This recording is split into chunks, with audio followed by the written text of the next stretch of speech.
Commander stared at the holographic display floating above his desk. The image showed a young human female, barely past childhood by galactic standards. She had brown hair pulled back in a simple tie, bright eyes that seemed to smile even in the official photograph, and wore what humans called a school uniform.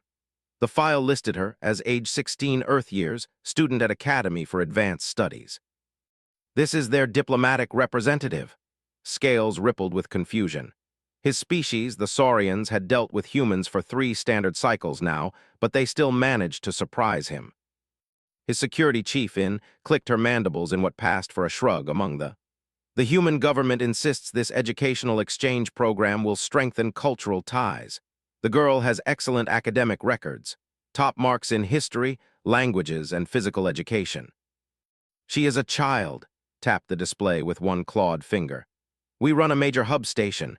Meridian Point sees thousands of traders, diplomats, and travelers every rotation. This is no place for younglings. The humans seem unconcerned. They sent a guardian with her, a diplomatic liaison named Greg. He will remain on station for the transition period. Dismiss the hologram with a wave. Very well, prepare standard civilian quarters in the education wing, but I want security protocols in place. If anything happens to this child, Earth will hold us responsible. 3 days later, stepped off the transport shuttle into Meridian Point's main docking bay. She was smaller than expected, barely reaching the chest height of an average Saurian. Her backpack was covered in colorful patches and symbols, the kind of decorations young beings across the galaxy seemed to favor. She looked around the busy docking area with wide, curious eyes. Greg walked beside her, a tall human male with gray hair and the bearing of someone who had seen much of the galaxy. He carried larger luggage with ease. When approached to greet them officially, Greg extended his hand in the human gesture of friendship. Commander, thank you for hosting. Earth's government is very grateful for this opportunity. Pressed his palm against Greg's, mindful of his strength. Humans were fragile compared to Saurians. We are honored to participate in this cultural exchange. Young, welcome to Meridian Point. Smiled and performed a respectful bow, something she must have learned from studying galactic customs. Thank you, Commander. I'm really excited to be here. I've read so much about your station. Her voice was light, enthusiastic. She spoke galactic common with a slight accent but perfect grammar, found himself relaxing. Perhaps this would not be as complicated as he feared. The security chief showed them to quarters in the civilian wing. The room was modest but comfortable, with a sleeping platform, study desk, and a large window showing the stars beyond the station. Immediately began unpacking, pulling out photos of smiling humans her age, small decorative items, and stacks of data pads loaded with educational materials. I'll be staying in the diplomatic quarters on level 7, Greg explained to In, but I'll check on daily until she's settled in. The station is safe, In assured him. We have excellent security. Your youngling will be well protected. Greg's expression was hard to read. I'm sure she will be, he turned to. Remember what we talked about. Follow the rules, be respectful, and focus on your studies. Was arranging her photos on a small shelf. I will, don't worry so much. She looked back at Greg with an affectionate smile. I'll be fine.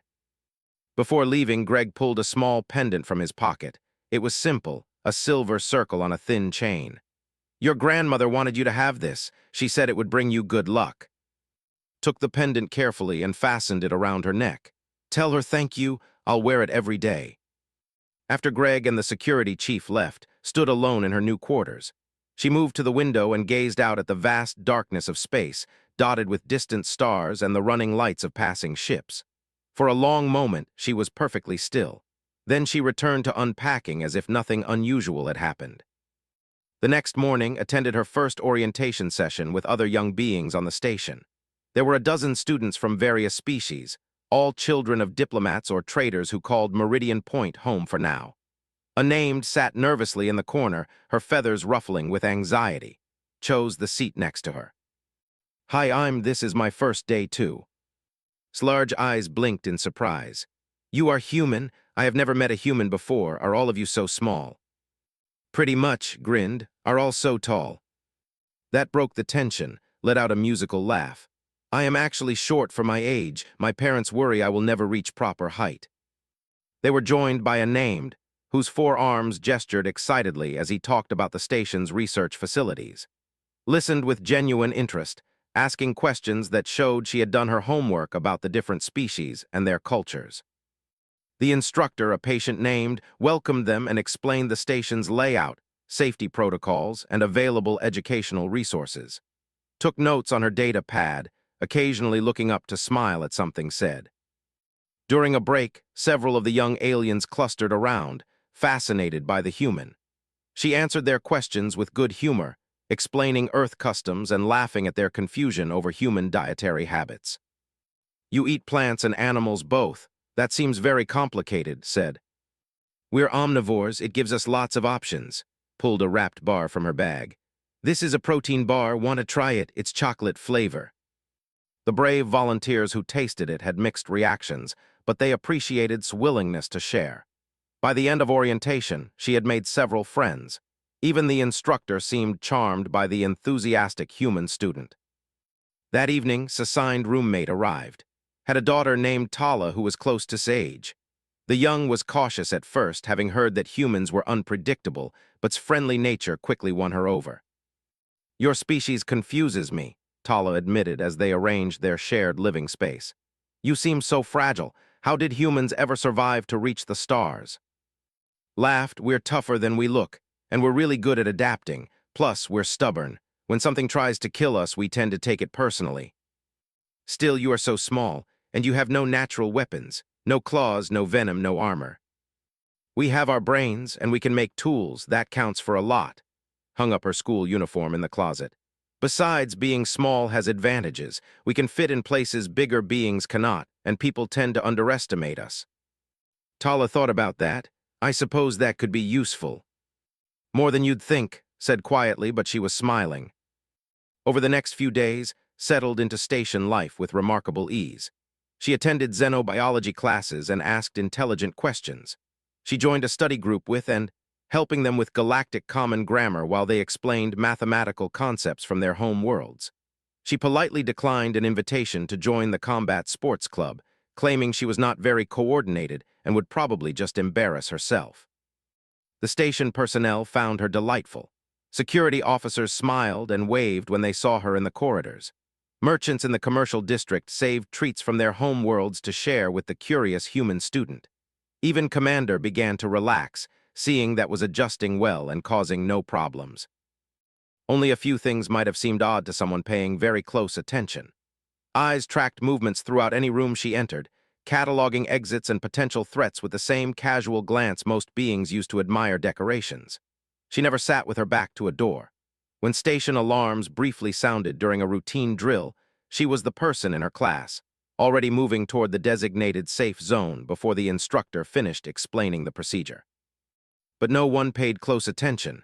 They saw what they expected to see, a bright, friendly teenage girl far from home, trying her best to learn about the wider galaxy.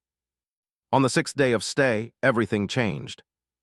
The alert came in the middle of the station's rest cycle, was pulled from sleep by his communications unit blaring an emergency signal. Pirates had attacked a mining colony in the nearby system. The raiders had seized the facility and taken hostages, including several families with children. Rushed to the command center, pulling on his uniform as he ran. In was already there, coordinating with defense forces.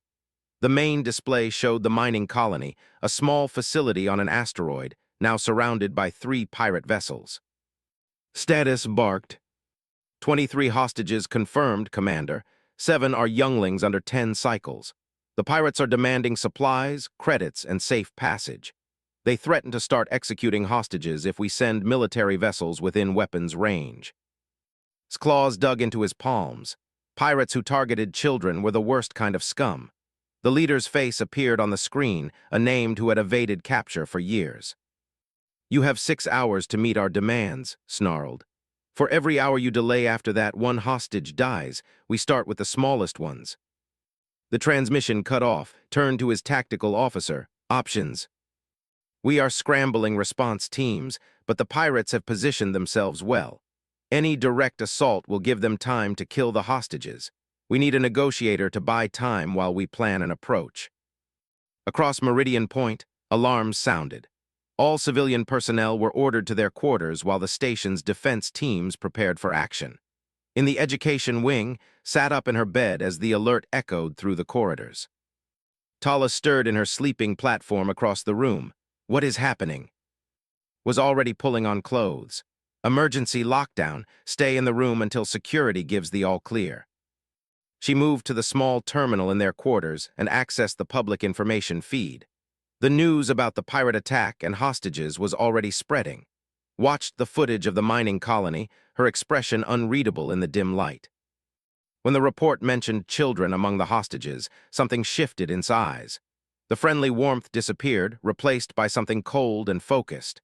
She touched the pendant around her neck, turning it slightly. A nearly invisible seam appeared in the metal. Tala was too frightened to notice. Those poor younglings, I hope the defense forces can save them. Yeah, said softly, I hope so too. But she was not looking at the news feed anymore. She was staring at her reflection in the darkened window, and the girl who looked back was not the same cheerful student who had arrived on Meridian Point 6 days ago. That girl had been a mask, a role, a cover. Underneath was something else entirely, something patient and cold and very, very dangerous. Smiled, but there was nothing friendly about it now. The hunt was about to begin. 3 hours into the crisis, approached the security checkpoint outside the command center. The officer on duty, a young human named Danny Price, looked surprised to see her. You should be in your quarters. The lockdown is still active. She smiled apologetically, hugging herself as if cold. I know, I'm sorry, I just couldn't stay there. Those children on the mining colony, I keep thinking about them. Danny, is there somewhere I could go to pray? Somewhere quiet where I can see the stars? My grandmother always said prayer helps in dark times. Danny's expression softened. He had a younger sister back on Earth, about's age. The observation deck should be empty. I can escort you there, but you'll need to stay out of the way if anything happens. I promise, I just need a few minutes, please. He could not refuse those worried eyes. All right, come on. The observation deck was a large chamber with transparent walls offering a view of space in all directions. Tactical displays lined one wall, showing the positions of the pirate ships and the mining colony. Danny checked the room to make sure it was secure, then positioned himself by the entrance. Walked to the center of the room and clasped her hands as if in prayer. But her eyes were not closed. She stared at the tactical displays, absorbing every detail. The pirate vessels were older models, probably stolen cargo haulers modified with weapons. Their positioning formed a triangle around the colony, giving them overlapping fields of fire. Danny, she called softly. Yeah. How far away is the colony from here? About 6 light minutes. Why? Just wondering how long it would take help to arrive. She paused, still studying the displays. Those ships look old. Are they dangerous? Danny glanced at the tactical readout. They have decent weapons for their size. Nothing our defense forces can't handle, but the hostages make a direct assault too risky. The pirates know that. The children must be so scared. His voice trembled slightly. How many did they say there were? 7 kids under 10 years old, 16 adults. Danny shook his head. Pirates who target families are the worst, but Commander is working on a plan. We'll get them out. I hope so. Turned away from the displays. Can I ask you something else? I promise I'm not trying to be difficult. I'm just scared, and when I'm scared I ask too many questions. It's okay. What do you want to know? How fast are those pirate ships? Could they run if they had to? Danny appreciated her curiosity. It seemed to calm her fear. They would have a hard time. We have 2 patrol corvettes in the system. If the pirates try to flee, they would be caught before they could jump to hyperspace. That's why they are holed up at the colony. They need to negotiate their escape. Nodded slowly. And the colony itself, does it have defenses? Minimal, it's just a mining operation. Some shield generators for asteroid debris, basic life support, nothing military grade. Thank you for explaining. It helps to understand what's happening. She managed a small smile. I'm going to pray now. Is it okay if I stay a few more minutes? Take your time. Just stay away from the command stations. Returned to the center of the observation deck. She bowed her head, and her lips moved silently. Danny turned his attention back to monitoring the corridor, giving her privacy. He did not notice whence eyes opened, sharp and calculating. She had memorized everything on those tactical displays. Ship positions, weapon signatures, colony layout. She knew exactly what she needed to know. 10 minutes later, thanked Danny and asked him to escort her back toward her quarters. They walked through the quiet corridors together. When they reached a junction near the residential wing, stopped. "I need to use the bathroom. There's one just down that corridor." "I'll wait here." She hurried around the corner, her footsteps echoing. Danny leaned against the wall, glad he could help the kid feel a little better. When 5 minutes passed with no sign of, he started to worry. At 10 minutes, he called her name. No response. Danny rushed to the bathroom. It was empty. A service panel in the ceiling stood open, leading to the maintenance tunnels. His blood went cold. "Security alert is missing from the civilian wing. Last seen entering maintenance tunnel junction 7C. The response was immediate. In's voice crackled over his communicator. "Explain." She asked to pray on the observation deck. "I thought she was just scared about the hostage situation. She must have panicked and run." "Seal all maintenance access points. Begin a sweep of the tunnels. Use gentle approach protocols. She is likely hiding in fear." Security teams fanned out through the station, calling N's name, assuring her she was not in trouble. Joined the search personally, cursing himself for not keeping better track of the human child. If something happened to her, the diplomatic fallout would be severe. In reviewed the security footage. She watched enter the maintenance tunnel, moving with surprising confidence for a frightened child. The footage showed her taking turns without hesitation, as if she knew exactly where she was going. "Commander," In said slowly, "I do not think she is running in fear." "Then what is she doing?" The security chief pulled up a schematic of the station. Its path through the tunnels led directly to the auxiliary shuttle bay, a less-used docking area for maintenance craft. In switched to that bay's camera feed just in time to see a small figure in a school uniform entering the airlock of a utility shuttle. "She is stealing a shuttle." "What, why would she?" His voice trailed off as understanding hit him. "No, she cannot be that foolish. Alert the shuttle bay crew to stop her." The command came too late. The utility shuttle detached from Meridian Point and engaged its engines, accelerating away from the station at maximum thrust. In tried to override the shuttle's controls remotely, but someone had locked her out of the systems. She disabled the remote access protocols. "The shuttle is not responding to our commands." Watched in horror as the stolen shuttle changed course. It was heading directly toward the system, toward the mining colony, toward the pirates. "Get me Greg's now." The human diplomat arrived at the command center within minutes. When he saw the tracking display showing shuttle, his reaction was not what expected. Greg did not look panicked or confused. He looked resigned. "Mister, your charge has stolen a shuttle and is flying directly toward a hostage situation with armed pirates. Explain this." Greg stared at the display for a long moment. "How much time before she reaches them?"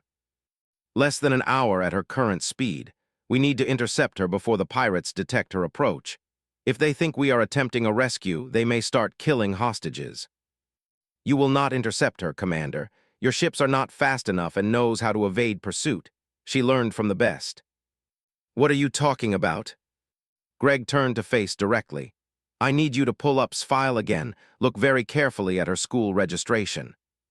In brought up the holographic file, Academy for Advanced Studies.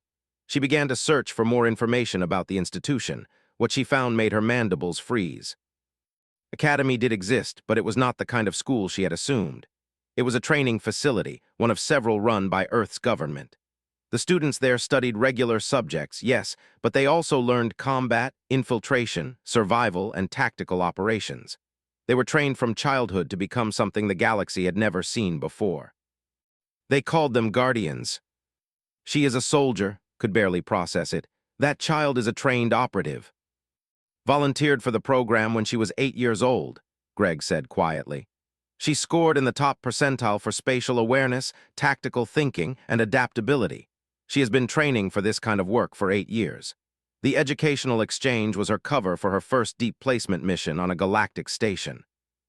"This is insane. She is 16. "Yes, which makes her perfect for operations that require someone who can infiltrate without raising suspicion. Everyone sees a harmless schoolgirl. No one sees the threat until it is too late." In could not believe what she was hearing. What is her mission objective? Originally, gather intelligence, make contacts, learn the layout of major galactic hubs, long-term placement. But now, Greg gestured at the screen showing the pirate situation. Now there are children in danger, has a very specific set of protocols for situations involving threatened younglings. Nothing supersedes the protection of children. Nothing. She is going to attempt a rescue, alone against 3 ships full of pirates. Felt his scales go cold. She will be killed. Greg's expression was grim. You are making assumptions based on her appearance. That is exactly what the pirates will do. They will see a lost little girl in a stolen shuttle. They will bring her aboard as another hostage, maybe try to ransom her back to Earth. They will underestimate her completely. And then we'll show them what human children are truly capable of when someone threatens the innocent. On the bridge of the lead pirate vessel, watched as his sensor operator detected an approaching craft. It was a small utility shuttle, moving erratically. Should we destroy it? His gunner asked. Studied the readings. No, it is just a civilian craft, probably someone fleeing the station. Bring it in with a tractor beam. If there is anyone aboard worth ransoming, we add them to our collection. If not, we space them. The tractor beam locked onto the shuttle and pulled it into the cargo bay. Sent 6 of his crew to investigate. They opened the shuttle's hatch with weapons ready, expecting anything from a wealthy merchant to a clumsy thief. What they found was a teenage human girl in a school uniform, sitting in the pilot's seat with tears streaming down her face. Please do not hurt me, she sobbed. I just wanted to help. I thought maybe I could negotiate with you. Please, there are children down there. Just let the children go. The pirates looked at each other in disbelief. One of them, with cybernetic arms, started laughing. What kind of fool sends a child to negotiate? No one sent me, whimpered. I came on my own, I thought. I do not know what I thought. Please do not kill me. Bring her too, the lead pirate ordered. He will decide what to do with this idiot youngling. They grabbed roughly and dragged her through the ship. She stumbled and cried, looking terrified. Her backpack was pulled from her shoulders and searched. They found school supplies, snacks, and a change of clothes, nothing threatening. They did not notice that tears stopped the moment they turned their backs. They did not see her eyes catalog every corridor, every junction, every weak point in the ship's layout. They did not realize that the clumsy, stumbling girl was measuring distances and counting steps with perfect precision. Met them in the main hold where the other hostages were kept. The mining families huddled together in the corner, guarded by 2 more pirates. When the children saw being brought in, several of them started crying harder. What is this? Demanded. Found her in a stolen shuttle. Says she came to negotiate. Looked at and barked out a harsh laugh. Negotiate? You are a child. What could you possibly offer me? Sniffled and wiped her eyes. I thought, maybe I could convince you to let the children go. They are so small. They are scared. Please, I will stay as a hostage instead. Just let them go. The pirate leader stepped closer, studying her. Humans, you are all fools, sentimental and weak. This is why your species will never be great. He grabbed his chin roughly. But you might be worth something. Earth probably pays well to get their younglings back. He shoved her toward the other hostages. Stumbled and fell, landing near a group of alien children who were crying. She crawled to them and wrapped her arms around the smallest ones. It is okay, she whispered. Everything is going to be okay, I promise. A child no older than 5 looked up at her with terrified eyes. Are you an angel? Did you come to save us? Smiled gently and smoothed the child's feathers. Something like that. Ordered his crew to secure the ship. Contact the station. Tell them we have a human child now. That should motivate them to meet our demands faster. As the pirates left to carry out his orders, remained with the children. She kept smiling, kept whispering comfort. But her free hands slowly reached for the pendant around her neck. She turned it 3 clicks to the right. A tiny compartment opened, revealing a pill-sized device. She palmed it carefully, then stood up. Excuse me, she called to the guards. I need to use the bathroom. One of the guards groaned. You flesh beings and your waste elimination. Fine, make it quick. He escorted her to a small bathroom down the corridor, went inside and locked the door. The guard stood outside, bored and inattentive. Inside the bathroom, removed her school uniform jacket and shirt. Underneath, she wore a skin-tight tactical suit, black and form-fitting. From various hidden pockets in her backpack, she retrieved items the pirates had not recognized. A collapsed blade that extended to monomolecular sharpness. 3 plasma charges no bigger than coins. A compact sidearm designed for small hands. Wire for garrots. Climbing adhesive pads. The pill-sized device from her pendant was a military-grade communications jammer. She activated it and placed it in the ventilation duct. Looked at herself in the small mirror. The frightened schoolgirl was gone. In her place stood something the galaxy had never prepared for. A human child trained since before puberty to be the perfect infiltrator. Small enough to hide anywhere. Innocent enough to be ignored. Deadly enough to kill anyone who threatened those she protected. She pulled her hair back into a tight braid and checked her weapons one final time. The guard outside the bathroom was picking his teeth with a claw when emerged. She still looked like a scared teenager, hugging herself and keeping her eyes down. He grunted and gestured for her to return to the holding area. Took 3 steps, then spun. Her blade extended in one smooth motion, and she drove it up through the soft tissue under the guard's jaw. The monomolecular edge sliced through muscle and into his brain before he could make a sound. She caught his body as it fell, lowering it silently to the deck. She dragged the corpse into the bathroom and stripped it of weapons and comm gear. The guard's plasma rifle was too large for her, but she took his sidearm and the key card that would open security doors throughout the ship. She changed back into her school uniform, hiding her tactical suit and weapons underneath. The whole process took 90 seconds. Moved through the corridor like she belonged there, just another prisoner being escorted back to holding. The ship was a modified cargo hauler, its interior a maze of corridors and storage compartments. She had memorized the layout from the brief walk to the bathroom. Now she moved with purpose, heading away from the holding area. Her first target was engineering. Every ship had vulnerable points, and she had 8 years of training in exactly how to exploit them. She found a maintenance shaft that ran parallel to the main corridor and pulled herself up into it. The shaft was too narrow for most species, but slipped through easily. She planted her first plasma charge on the primary coolant line for the ship's main reactor. It would not destroy the ship, but it would cripple it if she triggered the detonation. The second charge went on the backup power coupling. The third she saved for later. Next came the environmental controls. Accessed the system through a maintenance panel and made subtle adjustments. She increased the oxygen content in the main corridors by 5%. Not enough to set off alarms, but enough to make the pirates slightly drowsy and less alert. She rerouted climate control to make the holding area where the hostages were kept cooler and more comfortable. She was rewarded 10 minutes later when she heard pirates complaining over their comm channels about feeling tired. Something is wrong with the air. I can barely keep my eyes open. It is just stress. We have been on alert for hours. Rotate the watch. Get some rest. Perfect. Tired enemies made mistakes. His next stop was the armory. She found it sealed behind a reinforced door, but the key card from the dead guard granted her access. Inside were racks of weapons, ammunition, and tactical gear. She could not carry much, but she did not need to. She took what would be useful and sabotaged the rest, removing firing pins and power cells, rendering the weapons useless. Then she heard footsteps approaching. 2 pirates on patrol, chatting casually about how they would spend their ransom money. Melted into the shadows behind a weapons rack, her blade ready. The pirates entered the armory to restock their ammunition. They never saw her coming. Dropped the first one with her blade through his throat. The second barely had time to turn before she was on him, using his larger body weight against him to drive him into a bulkhead. Her knife found his heart between armored plates. She lowered both bodies to the floor and took their comm units. Now she could monitor pirate communications throughout the ship.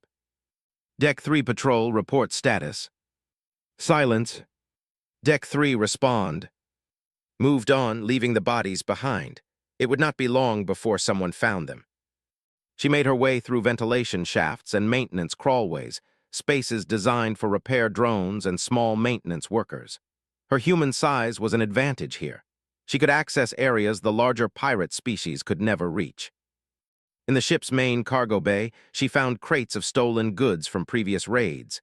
Medical supplies, electronics, valuable ores. She placed small tracking beacons on the highest value items.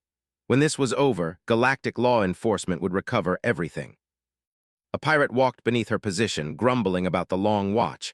Considered letting him pass, but he was alone and isolated. She dropped from the overhead conduit, landing on his shoulders. Her weight drove him to his knees. Before he could shout, her garrote wire was around his throat. She pulled tight, using technique drilled into her through thousands of practice repetitions. The pirate thrashed, far stronger than her, but she had leverage and surprise. In 30 seconds he stopped moving, dragged his body behind a cargo container and continued her hunt. The calm chatter was getting frantic now. "We have 3 crew members missing. Something is wrong. Find them now, and increase security around the hostages." Smiled coldly. They were starting to understand they had a problem, but they still did not know what. She had killed 5 pirates now, and none of them had managed to raise an alarm. To the rest of the crew, their comrades had simply vanished. She circled back toward the holding area where the hostages were kept. 6 pirates guarded them now, double the previous number. They were nervous, weapons ready, scanning every shadow. Watched from a ventilation grate above, the children were huddled together, crying softly. The adults tried to comfort them, but fear was plain on every face. She needed to get them out before the shooting started. She accessed the ship's internal sensors through a maintenance terminal. The layout showed her exactly where every pirate was positioned, was on the bridge with 8 crew members. 6 guarded the hostages. That left roughly a dozen scattered throughout the ship, searching for their missing comrades. Standard pirate crew for a vessel this size would be around 30. She had already reduced their numbers significantly. Triggered the fire suppression system in the corridor adjacent to the holding area. Alarms blared and foam sprayed from ceiling nozzles. The guards looked at each other in confusion. "What now?" "Check it out, probably just a malfunction." 3 of the guards left to investigate. That left 3 watching the hostages. Better odds. Dropped from the ventilation shaft behind the remaining guards. Her movements were too fast for them to track. She shot the first one in the back of the head with her compact sidearm. The weapon made barely a whisper of sound, its suppressor doing its job. The second guard spun toward her, was already moving, dropping low and sweeping his legs. As he fell, she drove her blade into his eye socket. The third guard finally got his weapon up, but threw her knife with perfect precision. It buried itself in his throat. All 3 guards down in 4 seconds. The hostages screamed, immediately held up her hands, her school uniform now splattered with blood. "It is okay, I am here to help, we need to move quickly." A human woman stared at her in shock. "You are just a child, what are you doing?" "Saving you, can everyone walk?" The adults nodded, gathering the children, moved to the control panel and used the stolen key card to unlock their restraints. She handed the human woman the plasma rifle from one of the dead guards. "Do you know how to use this?" I served in my colony's militia, yes." "Good, protect the others. Follow me and stay quiet." Led them into the corridor. The 3 guards who had gone to check the false alarm were returning. Positioned the hostages behind cover and stepped into the open, still looking like a blood-covered teenager. The pirates saw her and raised their weapons, confused by the sight. "The little human, how did you get out?" Said nothing, she just stared at them, her expression empty and cold. It unnerved them. One started to speak into his comm to alert the others. Shot him first, then the other 2 in rapid succession. Her aim was perfect, each shot a kill. She reloaded smoothly and gestured for the hostages to follow. They moved through the ship in tense silence, led them along the route she had scouted, avoiding the remaining pirates. When they encountered a locked security door, she used the key card. When they reached a junction, she checked corners with the efficiency of a trained soldier. The hostages struggled to reconcile what they were seeing. This small human girl moved like a seasoned warrior. She cleared rooms with textbook precision. She handled weapons with absolute confidence. The scared child they had comforted in the holding area had vanished, replaced by something focused and lethal. They reached the shuttle bay where stolen craft was docked. She got the hostages aboard and activated the launch sequence. The ship's automated systems tried to stop the launch, but overrode them with codes she should not have known. "Strap in, this is going to be rough." The shuttle detached from the pirate vessel and accelerated away. Immediately, the pirates tried to lock on with weapons. Engaged evasive maneuvers, flying the shuttle with skill that suggested extensive training. Plasma fire streaked past them. One shot clipped the shuttle's shields, making it shudder. The children screamed. Hands never wavered on the controls. Everyone hold tight, almost there. She aimed the shuttle directly at Meridian Point, transmitting emergency codes. The station's defense systems recognized her signal and launched interceptors to provide cover. Within minutes, a patrol corvette moved between the shuttle and the pirate ships, its shields absorbing the incoming fire. Docked the shuttle at Meridian Point's emergency bay, medical teams were waiting. As soon as the hatch opened, the hostages poured out, crying with relief. Parents grabbed their children. The wounded were rushed to the medical center. Sat in the pilot's seat for a moment, hands shaking from adrenaline. Then she stood, straightened her blood-stained school uniform, and walked out to face whatever came next. Was waiting for her, along with In and a dozen security personnel. The commander stared at the small human girl covered in alien blood, and he did not know what to say. Spoke first. The hostages are safe, but there are still pirates on that ship, and they know they have lost their leverage. We need to move fast before they scatter. You killed how many of them?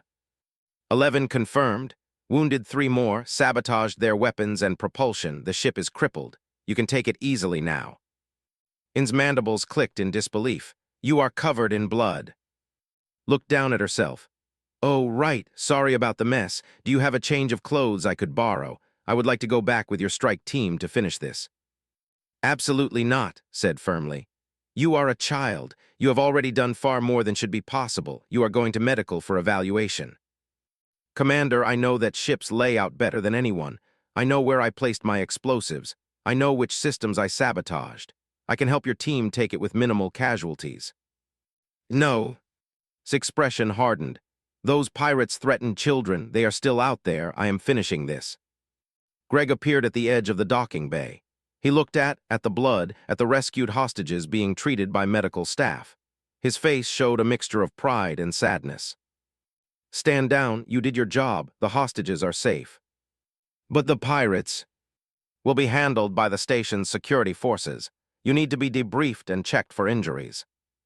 Opened her mouth to argue, then closed it. Greg was not just her handler, he was her instructor, her mentor. When he used that tone, she obeyed. Yes, sir. She allowed herself to be escorted to the medical center, though she insisted she was not injured. The doctors found bruises and minor cuts she had not noticed, running on adrenaline and training. They treated her while security personnel stood guard, still not quite believing what this teenager had accomplished. In orbit above, the station's defense forces boarded the crippled pirate vessel. They found exactly what it described. Dead pirates throughout the ship, sabotaged weapons, disabled systems.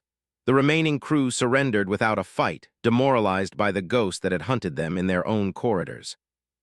Was found on the bridge, staring at security footage that showed a small human girl systematically destroying his crew. When the arresting officers dragged him off the bridge, he was muttering the same thing over and over. She was just a child, just a little girl. How? Nobody had an answer for him. Back on Meridian Point, word spread quickly. The hostages told everyone who would listen about the brave human girl who had saved them. The story grew with each telling. Some details were exaggerated, others were not. Teenage student had infiltrated a pirate ship, killed 11 armed criminals, sabotaged their vessel, and rescued 23 hostages without losing a single one. She had done it alone, and she had done it while still technically enrolled in high school. The galaxy was about to learn a very important lesson about humanity. Size did not equal strength. Age did not equal capability. And the most dangerous predator in the room was often the one nobody saw coming. Sat in the medical center, cleaned up now and wearing station-issue clothes while her uniform was being processed as evidence. Came to speak with her privately. I owe you an apology, the commander said. I underestimated you badly. Shrugged, everyone does, that is kind of the point. What you did was remarkable, also reckless and against every protocol I can think of, but remarkable. The protocols would have gotten those children killed. I did what was necessary. Studied her, the friendly student was gone. This version of was calm, professional, and utterly without remorse for the lives she had taken. It was disturbing to see in someone so young. Are all human children like you? No, most get to be normal kids. That is what I am protecting. Their right to just be children. And you, when do you get to be a child? The Galactic Council convened an emergency session 30 hours after the pirate incident. Representatives from 17 species gathered in the Grand Chamber, their holographic forms projected from across known space. The topic, Earth's Guardian Program and the deployment of, stood before them, scales shifting colors with discomfort as he recounted the events.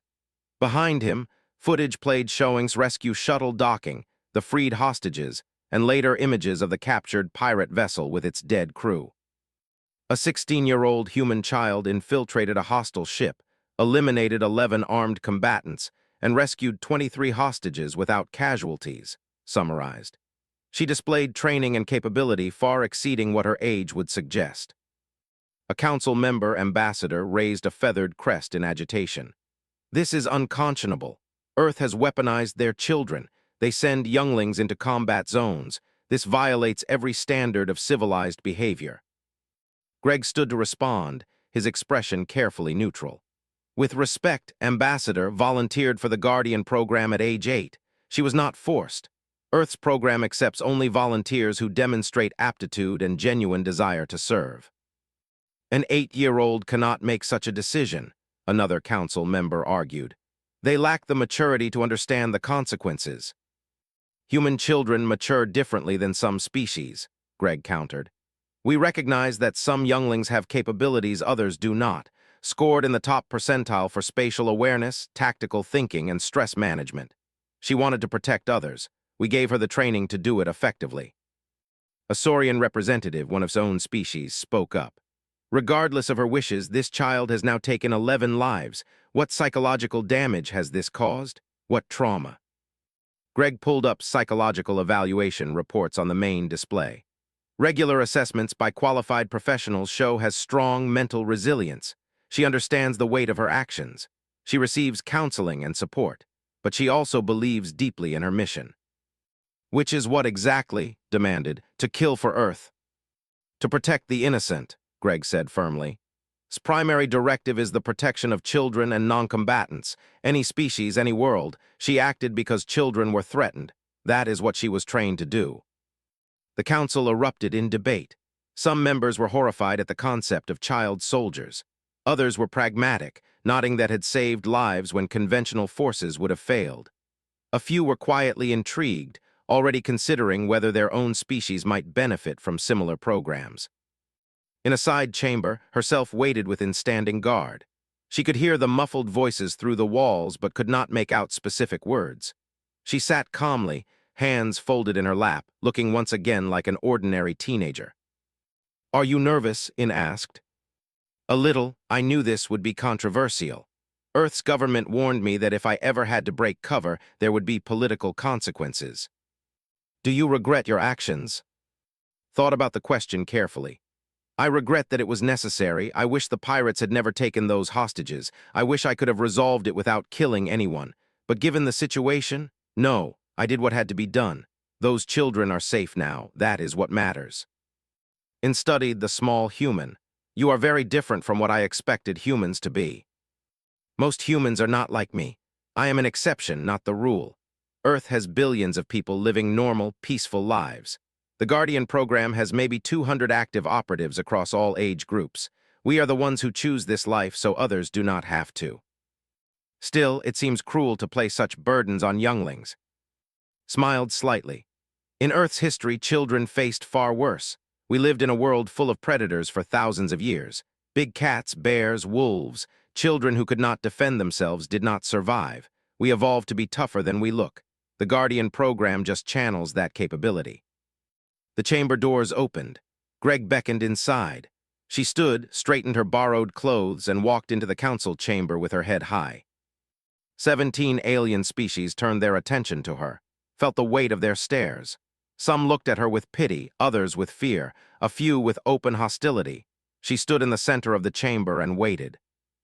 Ambassador spoke first. "You are aware that your actions have sparked serious debate about Earth's practices." "Yes, Ambassador." "Do you understand why some of us find your existence troubling?" "Yes, you believe I am a victim. That Earth has stolen my childhood and turned me into a weapon." "Are we wronged?" Met the eyes directly. "Yes, you are wrong. I chose this path. I begged to be accepted into the program. I watched my cousin get hurt by criminals when I was 7 years old. I decided that day that I wanted to stop people like that, to protect those who could not protect themselves. You were 7. A child cannot make such a life-altering choice. Human children are more capable than you think. We understand danger. We understand sacrifice. Some of us are even willing to embrace it if it means protecting others. His voice remained steady, respectful, but firm. I have been in the Guardian program for 8 years. I have received the best education Earth can provide. I study mathematics, history, languages, and science. I also study combat, tactics, and survival. I am both a student and a protector. These roles do not contradict each other. A council member spoke up. What of the psychological impact? You have killed sentient beings. How does a child process such trauma? With difficulty, admitted. I receive regular counseling. I talk about my experiences with professionals who help me understand and process them. Yes, taking a life weighs on me. Every single one. I remember their faces. I think about whether there was another way. But I also remember the faces of the children I saved. The families that went home because I acted. That gives me purpose. Purpose built on violence, said. Purpose built on protection, corrected. I do not seek out violence, but when it comes to me, when it threatens innocence, I am prepared to respond. Is that so different from your own security forces? Our security personnel are adults who chose their profession after reaching maturity. And many of them trained from youth to develop necessary skills. They practiced combat techniques as younglings. They studied strategy and tactics in school. The only difference is that I started younger and trained harder. The debate continued for another hour. Council members questioned about her training, her motivations, and her understanding of what she had done. She answered every question with calm honesty, never defensive but never apologetic either. Finally, the ambassador, an elderly being named Shen, spoke. I wish to share a perspective. Yesterday, my granddaughter was among the hostages on that mining colony. She is 6 years old. When she returned to me, she told me about the brave human girl who held her and promised everything would be okay. My granddaughter is alive because acted when no one else could. Shen turned to look directly at. I do not fully understand your culture. I find the concept of training children for combat disturbing. But I cannot deny that you saved my granddaughter's life. For that, you have my gratitude and my respect. Other council members who had family among the rescued hostages spoke up, echoing Shen's sentiments. The tone of the debate shifted slightly, becoming less accusatory and more contemplative. The council did not reach a definitive conclusion. Some members formally protested Earth's Guardian program. Others requested more information about it. Several quietly approached Greg afterward to discuss the possibility of similar initiatives for their own worlds. Was dismissed from the chamber and returned to her quarters on Meridian Point. Tala, her roommate, was waiting anxiously. Are you okay? Everyone has been talking about what happened. Is it true? Did you really save all those people? Set down her things and nodded. It is true. But you are just a student. How did you know what to do? I have been training for situations like that for a long time, Tala. I am not just a student. I am also a guardian. It is my job to protect people when they are in danger. Tala's feathers ruffled with confusion and something like fear. You killed those pirates. Yes, I did. Does it bother you? Sat on her sleeping platform and was quiet for a moment. Yes, it bothers me a lot. I do not enjoy hurting people, Tala, but those pirates were going to kill children. When I have to choose between stopping bad people and letting innocents die, I will always choose to act, even if it costs me something. What does it cost you? Peace, sleep, the ability to not see violence when I close my eyes. Looked at her hands. But those are prices I am willing to pay, because the alternative is worse. Tala sat down next to her, hesitant at first, but then moving closer. I am scared of you now, but I am also grateful. You saved those children, that matters. Thank you for understanding. Over the next several days, life on Meridian Point slowly returned to normal. The rescued hostages were returned to their homes. The captured pirates were transferred to Galactic law enforcement for trial. The damaged pirate vessel was claimed as evidence. Attempted to resume her studies, but everything had changed. Other students looked at her differently now. Some with admiration, others with fear, many with confusion. Teachers did not know how to interact with the teenage girl who had proven more lethal than trained soldiers. Only the shy from orientation treated the same as before. She sat with at meals, studied with her, and asked questions about Earth culture without fear. "Do you miss home?" asked one evening as they worked on xenobiology homework together. "Sometimes I miss my family, my friends from the program, but I knew when I accepted this assignment that I would be alone for a while. It is part of the job." "Do you think you will stay on the station?" Shrugged, "That depends on what Earth Command decides, and what the Council decides about me. I might be sent home. I might be reassigned somewhere else, or I might get to stay and continue my original mission." "Which is what?" "Learning about other species, making connections, understanding how the galaxy works. The Guardian program is not just about combat, it is about preparing humans to be part of the larger galactic community. Sometimes that means fighting, but most of the time it means learning, adapting, and building relationships." Word of actions spread beyond Meridian Point. Galactic news networks ran stories about the human child who single-handedly defeated a pirate crew. Some reports praised her. Others questioned Earth's ethics. Many simply expressed shock that such a thing was possible. In the darker corners of the galaxy, criminals and pirates heard the stories too. Most dismissed them as exaggeration. But a few, the smarter ones, paid attention. They began to look at human civilians differently. Began to wonder if that harmless-looking trader or student might be something more dangerous. A pattern started to emerge. Ships and stations with known human presence experienced fewer pirate raids.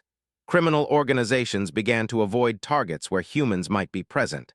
Not all of them believed the stories, but enough did to make a difference.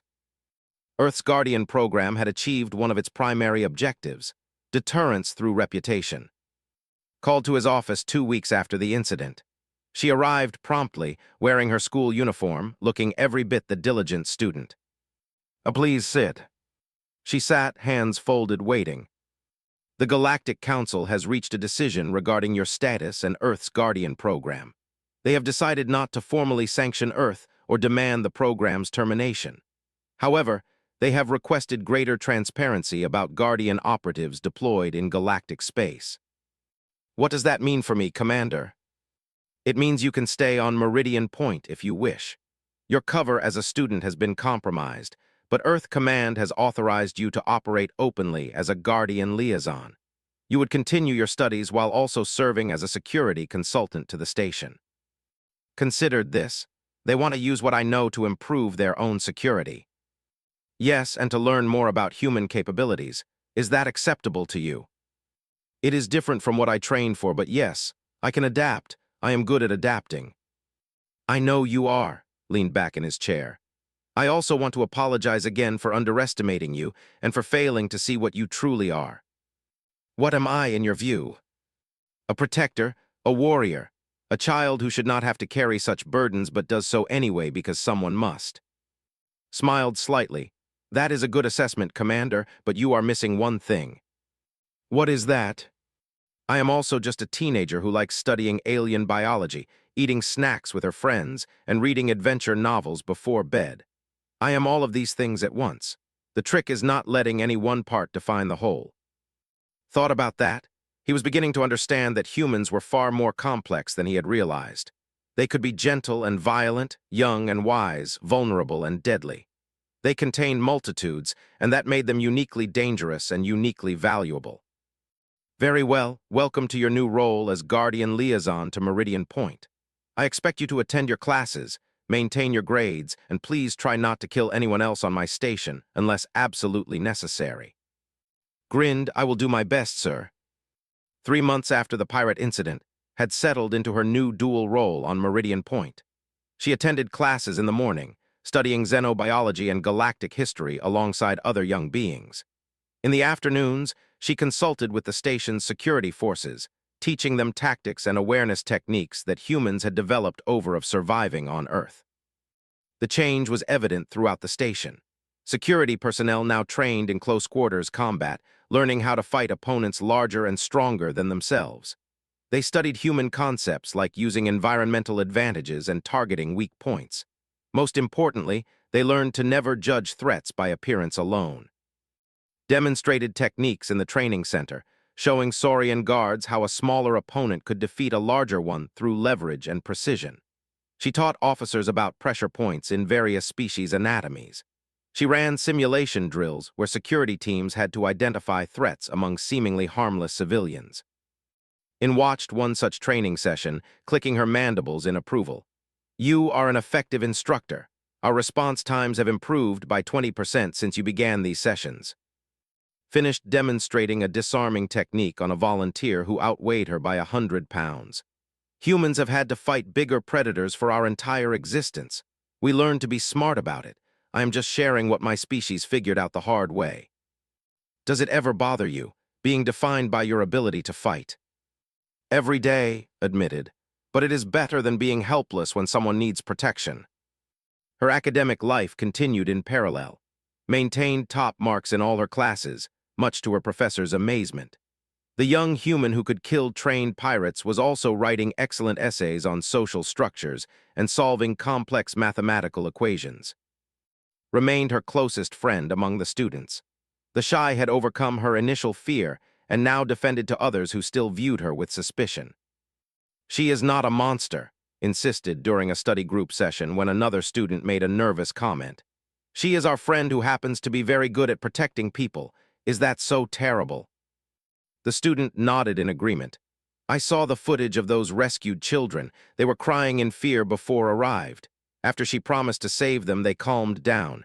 She gave them hope when they had none. That is not the action of a monster." But not everyone on the station shared this view. Some civilians petitioned for it to be removed, arguing that her presence made Meridian Point a target. Others worried about the precedent of allowing a teenage operative to operate openly on a civilian station. Addressed these concerns in a station-wide announcement. "Has proven herself to be both a dedicated student and a valuable asset to our security. She has committed no crimes.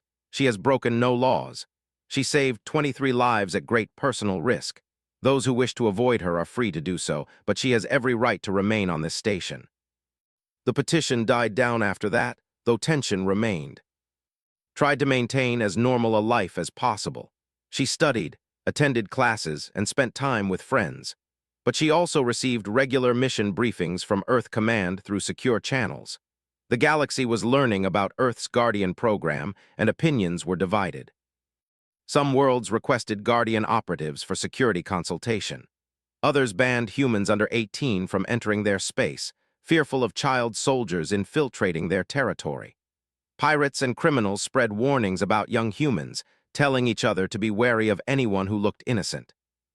Earth's government walked a careful diplomatic line, explaining that Guardians were rare exceptions, not representative of human children as a whole. But they also made it clear that Guardians would continue operating wherever needed to protect innocents. Received her next assignment 4 months after arriving on Meridian Point. Greg delivered the briefing personally, visiting the station under the guise of a routine diplomatic check-in. They met in a secure conference room, away from curious eyes and ears. "The Halcyon colony on the edge of Saurian space is being extorted by a criminal syndicate," Greg explained, pulling up tactical data. "The syndicate is demanding protection money from the colonists. Those who refuse have their businesses sabotaged, their families threatened." Studied the information. Local law enforcement. Compromised. Several officers are on the syndicate's payroll. The colonists have appealed to the Galactic Council, but the investigation process could take months. People are suffering now. "What is my objective?" Infiltrate the colony as a student on an educational trip. Identify the syndicate leadership. Gather evidence of their crimes. If possible, disable their operation and protect the colonists until proper authorities can intervene. Nodded timeline. You leave in 2 days. Your cover story is that you are visiting the colony to study Saurian agricultural techniques for a school project. We have arranged for you to stay with a family who runs a farming cooperative. They are among those being extorted. Equipment. Standard Guardian field kit. Concealed weapons, surveillance gear, and communications equipment. Nothing that would not fit in a student's travel bag. Absorbed the details, her mind already planning approaches. Understood. I will need to arrange academic leave from my classes here. Already handled. Your professors believe you are taking a 2-week field study trip, which is technically true. After Greg left, sat alone with the mission details. 2 weeks to infiltrate a criminal organization, gather evidence, and protect innocent colonists. It was the kind of operation that would take an adult intelligence operative months to plan. But was not a normal operative. She was a guardian, trained since childhood for exactly these impossible missions. And she had one advantage that adults never did. Nobody ever saw her coming. She spent the next 2 days preparing. She packed her bags with school supplies, comfortable clothes, and hidden compartments containing her tactical gear. She said goodbye to and, promising to bring back interesting research for their shared xenobiology project. Tala helped her pack, still slightly uncomfortable around but trying to be supportive. Be safe out there. I always am. You are going to do dangerous things, are you not? This is not really just a research trip. Paused, considering how much to reveal. I am going to help some people who need help. That is all you need to know. Will you come back?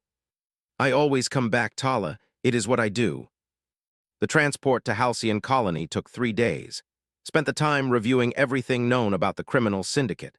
They called themselves the Talon Consortium, a mix of various species who specialized in extortion and intimidation. Their leader was a named who had avoided arrest through a combination of bribery, threats, and careful planning. Arrived at the colony looking every bit the eager student. She wore simple clothes, carried data pads full of research notes, and smiled brightly at the family who met her at the landing pad. The Saurian family, the Al clan, welcomed her warmly. They ran a successful farming cooperative that produced exotic grains for export. They were also being extorted by the Talon Consortium, forced to pay 30% of their profits for protection. Met with the family matriarch, an elderly Saurian named Ha, after settling into their guest quarters. Thank you for hosting me, said politely. I am excited to learn about your agricultural methods. Ha studied the young human carefully. You are here from Earth's Guardian program, yes? Greg contacted us. He said you could help. Drop the cheerful student act. Yes, I am here to help. Tell me everything about the Talon Consortium. Over the next hour, Ha described the syndicate's operations. They had 8 core members and perhaps 20 associates. They controlled most of the colony's trade through intimidation and strategic sabotage. Local law enforcement either looked the other way or actively helped them. We have tried to resist, Ha said sadly, but they are ruthless. Last month, a family that refused to pay had their storage silos contaminated. They lost an entire season's harvest. Another colonist who spoke out against them was beaten badly enough to require medical evacuation. Where do they operate from? They have an office in the colony's commercial district, but their real base is an abandoned mining facility on the far side of the asteroid. That is where they store contraband and hold meetings. Absorbed this information. I will need to observe their operations for a few days, learn their patterns, identify their leadership structure. And then I will remove them as a threat. Ha looked at the small human girl, seeing the same thing had seen months ago. Beneath the innocent exterior was something focused and dangerous. You are so young to carry such burdens. Smiled without humor. Guardians grow up fast, it is part of the job. Over the next 5 days, played her role perfectly. She attended agricultural demonstrations, took extensive notes, and asked intelligent questions about Saurian farming techniques. She was polite, enthusiastic, and completely unthreatening. She also conducted surveillance on the Talon Consortium. During her free time, mapped the colony's layout, identified security cameras, and tracked the movements of known syndicate members. She discovered their schedules, their habits, and their weaknesses. She planted listening devices in their commercial office, hidden in decorative items she left as gifts after a staged accidental encounter. The intelligence she gathered painted a clear picture. Ran the syndicate with an iron fist, but he was paranoid and untrusting. He conducted business from the abandoned mining facility, surrounded by guards and security systems. He met with the colony's corrupt law enforcement officers every week to coordinate their activities. Also identified the syndicate's weak point, their smuggling operation. They were using colony transport ships to move illegal goods, hiding contraband in shipments of legitimate exports. If she could expose this with solid evidence, The colony's honest authorities would have no choice but to act. She spent 2 more days gathering proof.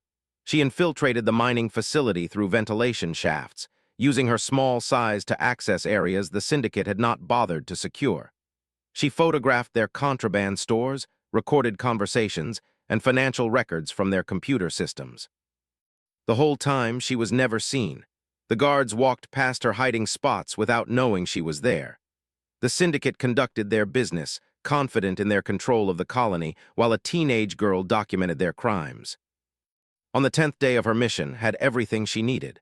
She transmitted encrypted evidence packages to the Galactic Council, to honest members of the colony's law enforcement, and to several major news networks. She included detailed records of every crime the Talon Consortium had committed, complete with dates, victims, and proof. Then she went hunting, waited until called a meeting at the mining facility. All 8 core members of the syndicate gathered in the main conference room, discussing their operations and dividing profits. Their guards were posted at standard checkpoints, following predictable patterns. Slipped through the facility like a ghost. She disabled security cameras with small electromagnetic pulse devices. She planted explosive charges on key structural supports, enough to damage the facility but not collapse it entirely. She marked escape routes and counted guards. When everything was ready, she triggered the fire alarm system. The syndicate members poured out of the conference room, confused and irritated. Their guards scrambled to determine if the threat was real or a malfunction. In the chaos, nobody noticed the small human girl moving through the shadows. Picked off the guards one by one, using tranquilizer darts instead of lethal weapons. This operation was about justice, not revenge. She wanted these criminals alive to stand trial. By the time the syndicate leadership realized something was wrong, half their guards were unconscious and had sealed the exits, and his lieutenants were trapped in the facility with a predator they could not see. "Who is out there?" roared, pulling a heavy plasma pistol. "Show yourself." Stepped into the light at the far end of the corridor. She looked like a student on a field trip, wearing casual clothes and carrying nothing visible that would mark her as a threat. Stared at her in disbelief. "A human child? This is your infiltrator." "Hello, my name is, I'm a guardian from Earth. You have been extorting the people of Halcyon Colony. That ends today." The laughed, a harsh barking sound. "What can you possibly do, little girl? I have survived worse threats than you. I know, I read your file. You are clever and ruthless, but you made one critical mistake." "What is that?" "You looked at me and saw a harmless child, just like the pirates did, just like everyone does." The expression hardened. "I am done talking. Drop your weapons and surrender. You are under arrest for extortion, assault, illegal smuggling, and corruption of law enforcement officials." Raised his pistol. "I am going to enjoy making an example of you." He never got the shot off. Moved with impossible speed, drawing a compact stunner from her sleeve and firing before could track her. The went down hard, his body convulsing from the electrical charge. His lieutenants tried to scatter but had planned for that. The facility's exits were sealed. The ventilation shafts were blocked. There was nowhere to run. She hunted them through the corridors, using every technique she had learned over 8 years of training. Some she tranquilized. Others she disabled with precise strikes to nerve clusters. One tried to fight her hand-to-hand and discovered that size meant nothing when your opponent knew exactly where to hit to cause maximum pain with minimum effort. 15 minutes after revealed herself, all 8 syndicate leaders were unconscious and secured with restraints she had brought specifically for this purpose. She activated the facility's communication system and broadcast an open message. "This is Guardian to Halcyon Colony Law Enforcement. The Talon Consortium has been neutralized. I am transmitting coordinates for their location. You will find 8 criminals secured and ready for arrest, along with evidence of their crimes. The colony is free." The response came from Captain, one of the few honest officers on the force. "Guardian, we received your evidence packages. Teams are en route to your location. Are you injured?" "Negative, all targets are secured. No casualties." "Understood, stay put. We are coming to you." Sat down to wait, surrounded by unconscious criminals. She felt tired but satisfied. Another mission completed. Another group of innocents protected. When the law enforcement teams arrived, they found exactly what had described. The syndicate leaders bound and helpless. evidence of their crimes neatly organized, and one teenage human girl sitting calmly in the middle of it all. Captain approached her carefully. "You did all this alone." "Yes, Captain. You are just a child." Stood and brushed dust off her clothes. "I am a guardian, it is what we do." The aftermath moved quickly. With the evidence provided and the syndicate leaders in custody, the colony's corrupt law enforcement officials were identified and arrested. Honest officers took their places. The colonists celebrated their freedom from extortion. Stayed just long enough to give her official statement and ensure the prosecutions would proceed. Then she quietly returned to the owl farm, packed her bags, and prepared to leave. Ha found her in the guest quarters. "You saved our colony, our way of life. How can we ever thank you?" "By being safe and prosperous, that is all the thanks I need." "Will you stay longer? Let us honor you properly." Smiled gently. "I appreciate the offer, but I need to get back to Meridian Point. I have finals coming up, and I cannot afford to fall behind in my studies." The juxtaposition was almost funny. The same girl who had just dismantled a criminal syndicate was worried about her xenobiology exam. Ha walked to the landing pad where her transport waited. "The galaxy is changing because of people like you.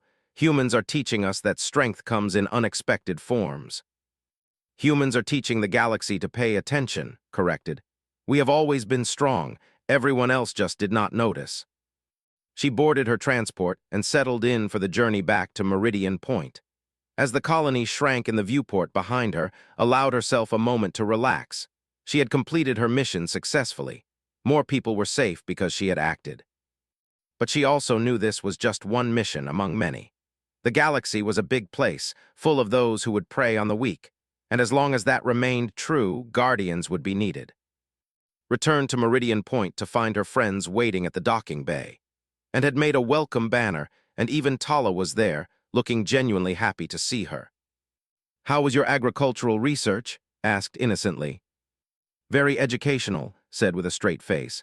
"I learned a lot about Saurian farming techniques. And I helped some farmers with a problem they were having. Nothing too exciting." And exchanged knowing looks. They had seen the news reports about the Talon Consortium's arrest and the mysterious guardian who had exposed them. They had pieced together the timing, but they did not press for details. "Well, we are glad you are back," said. "We have a xenobiology project due next week, and we need your help." "Then let us get to work." Life on Meridian Point continued. Attended classes, studied for exams, and spent time with her friends. She also continued her security consultations, training station personnel in tactics and awareness. But now, when she walked through the corridors, people looked at her differently. Not with fear, exactly, more with understanding. They saw the friendly student, yes, but they also saw the guardian beneath, the protector who would act without hesitation when innocents were threatened.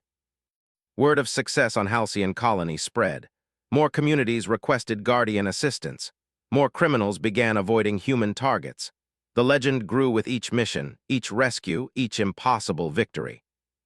And 16-year-old student and guardian became a symbol. She represented humanity's greatest strength, their ability to be both gentle and fierce, young and wise, approachable and deadly. Everyone had seen a schoolgirl, but now the galaxy knew the truth. Underneath that innocent exterior lurked a savage predator, trained since childhood to protect those who could not protect themselves. And that predator wore a school uniform, carried textbooks, and smiled at her friends. She was humanity's promise and warning combined. "We are more than we seem. We are tougher than we look. We protect our own and we protect yours. Underestimate us at your peril." 6 months after her arrival on Meridian Point, Commander watched her in the observation lounge. She was studying with her friends, laughing at something said, looking like any other teenager in the galaxy. Joined him, still thinking about the human child. "Always," admitted. "She has changed my entire understanding of what is possible. Humans continue to surprise me. They are a remarkable species." "They are a terrifying species," corrected. "They train their children to be warriors. They adapt to any situation. They protect fiercely and fight intelligently, and they do it all while looking harmless.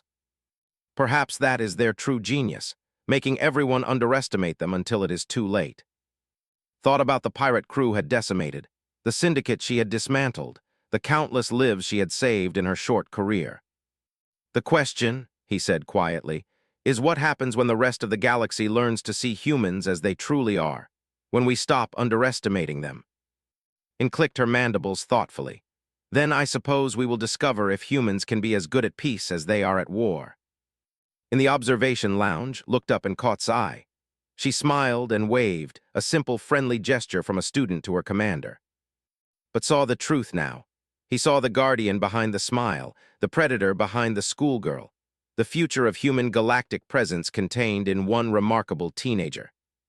He waved back, acknowledging both versions of the girl who studied xenobiology and worried about her grades, and the warrior who would hunt anyone who threatened the innocent. Both were real, both were true. And that, realized, was what made humans so formidable.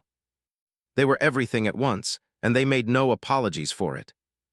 As she left his office, watched her go. She looked like any other teenage student heading to her next class. Books in hand, slight smile on her face, moving with the casual energy of youth. But now he knew better. Now he understood what everyone had missed. They had all seen a schoolgirl when they should have been watching for the predator lurking beneath. And across the galaxy, others were learning the same lesson, the hard way. Smiled, but it did not reach her eyes. "I made my choice a long time ago, Commander. I'm okay with it." She was lying, realized, or at least she was not telling the whole truth, but he did not press. This human child had just saved lives at great personal risk. She deserved his respect, even if he did not fully understand her. The pirates had seen a schoolgirl. They were about to meet the predator,